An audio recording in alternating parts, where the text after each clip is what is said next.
Video viral हो रही है, उस बारे में क्या कहेंगे आप?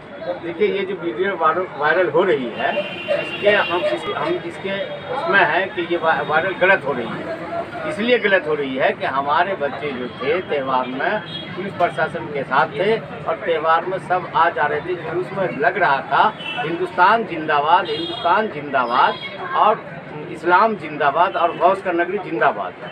पाकिस्तान का जो लफ्ज़ आया है ये समझ से बाहर है कि किसने कहाँ से ऐड किया, ये हम नहीं बता सकते। और अगर हमारे बच्चे गलती करते भी या किए भी तो आपने जो सज़ा दी वो हमें बहुत खुश हैं कि हमारे बच्चे अगर गलती किए हैं उनको सज़ा मिले।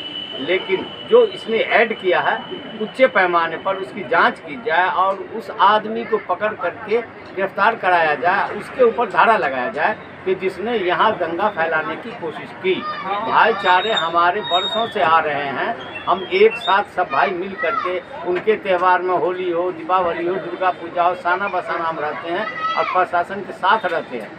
उसके बावजूद भी ये नई बात जो यहाँ हुई नोएडा में, जो कभी नहीं हुई थी, ये जो हुई है ये बहुत दुखद है और बहुत ही सोची समझी साजिश के तहत ये की गई है, जिससे कि हम सब भाइयों के बीच में दरार पैदा हो जाए। इस दरार को निपटाने के लिए हमने देखा कि पुलिस प्रशासन बहुत अच्छा भूमिका निभाए और पुलिस प्रशासन हमारे साथ साना बसाना रहे। और ये जो वायरल हुई है ये हम भी सुने हैं कि पाकिस्तान जिंदाबाद का नारा है, लेकिन 2 ही मोबाइल में और कहाँ नहीं है। तो अब ये जब पुलिस प्रशासन हमारे साथ है, साना बसाना है, SHO साहब वगैरह जो भी सब मौजूद हैं, उसके बीच में तो मन से नहीं लगी। अब कहाँ से आया ये हमारे समझ से बाहर की बात है।